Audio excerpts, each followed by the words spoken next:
संचालन कर रहे हैं मेरे साथी मैक सिंह जी और हमारी आज की सभा के मुख्य अतिथि शंकर भोला जी, वह सभी सम्मानित साथी, युवा, बुजुर्ग, आज बड़े ही चिंता का विषय है और चिंतन का विषय है। आज उत्तर प्रदेश में भ्रष्ट जनों की पार्टी, कानून व्यवस्था चरम सीमा पर है। मैं आपको बता देना चाहता हूं, सभी को मालूम है कि हाथरस में जो कांड हुआ है वो किसी की नजरों से नहीं छुपा हुआ, लेकिन इस योगी सरकार ने हमारे समाज को कलंकित करने के लिए, हमारे समाज को अपमानित करने के लिए, हमारे परिवार पर, पीड़ित परिवार पर यह इल्जाम लगा दिया कि उस बेटी, बेआबरू बेटी थी, वो इश्कबाजी में पड़ी हुई थी, उसके माँ बाप ने उसे रंगे हाथ पकड़ा और अपनी बेटी को जान से मार दिया। अपना बच्चा कितना भी नालायक हो, लेकिन कोई माँ बाप अपने बच्चे की हत्या नहीं कर सकता था।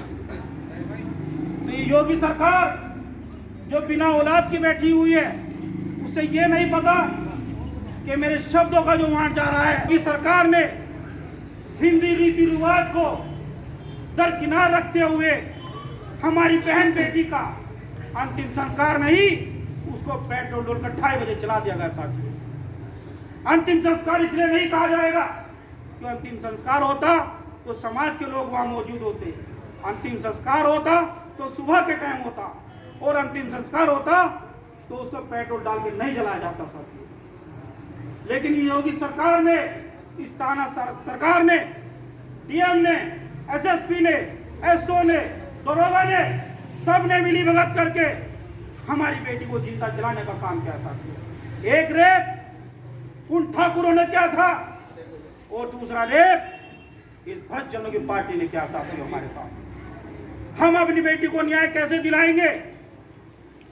क्या इस तरह दिलाएंगे?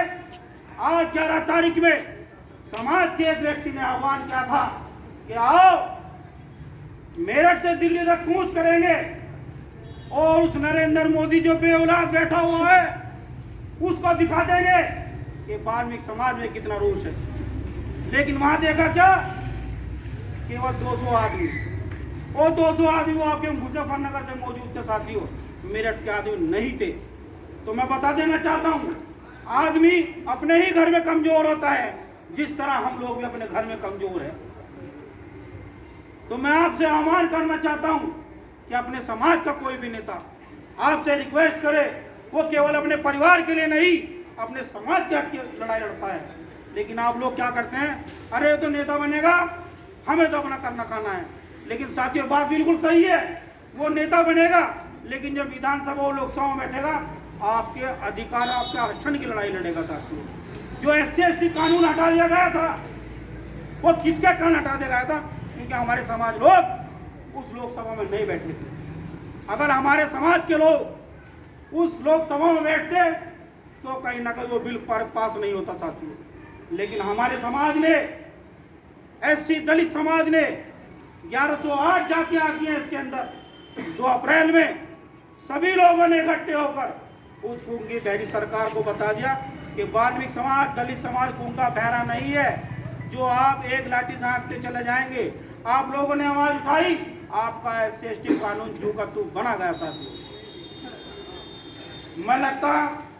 मुझे लग रहा है कि शायद आप लोगों की समझ में नहीं आ रहा, नहीं तो प्रतिक्रिया आनी चाहिए थी। चलिए, मैं आपको बता देना चाहता हूं, इस सरकार को बैठे काले कानून को पास कर रही साथियों, और ये कह रही है, अपनी नाकामी को छुपा रही है कि रात के टाइम जो अंतिम संस्कार 2:30 बजे क्या था, सुप्रीम कोर्ट ने भी कहा है कि आप क्या छुपाना चाहते थे, क्या दिखाना चाहते थे, जो रात के टाइम आपने बेटी का संस्कार कर दिया, अंतिम संस्कार कर दिया। तो योगी सरकार ने कबूला कि हमने इसलिए अंतिम संस्कार कर दिया कि कहीं दंगे भड़क सकते थे। हम पूछना चाहते हैं साथियों कि दंगा तो एक बहाना है, उन्हें अपना जुर्म छुपाना है। अगर दंगे होने थे तो दंगे जब होने थे जब राहुल गांधी जी आपके परिवार को सांत्वना देने के लिए दिल्ली से हाथरस जा रहे थे और उन्हें धक्के देकर बाहर निकाल दिया गया। अगर दंगे होने थे तो उस दिन हो जाते जिस दिन माननीय अखिलेश यादव ने धर्मेंद्र यादव को और अतुल प्रधान को 15 मेंबर की टीम बनाकर हाथरस में भेज दिया गया था और उनको रोकने का काम क्या कर। दंगे होने तो उस दिन हो जाते साथियों। अगर दंगे होने थे तो उस दिन हो जाते जिस दिन भीम आर्मी के चंद्रशेखर आपकी बहन को सांत्वना देने के लिए गए थे, आपके परिवार को देने के।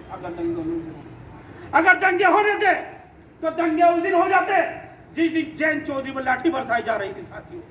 लेकिन दंगे करने वाले हम नहीं, दंगे करने वाले को सरकार में बैठे हैं, इसलिए दंगे नहीं हो रहे साथियों। क्योंकि हम लोग अमन पसंद आदमी हैं, अमन परस्त पार्टियां हैं हमारी। हम दंगे नहीं चाहते, हम दंगों का विरोध करते हैं। आज माननीय जैन चौधरी जी ने आपकी आवाज को बुलंद करने के लिए राज के इंटर कॉलेज में एक आह्वान किया था अपने समाज से कि जिस बेटी को हम देखने के लिए गए थे वो बेटी केवल दलित की बेटी नहीं थी, आज भारत की बेटी है साथियों।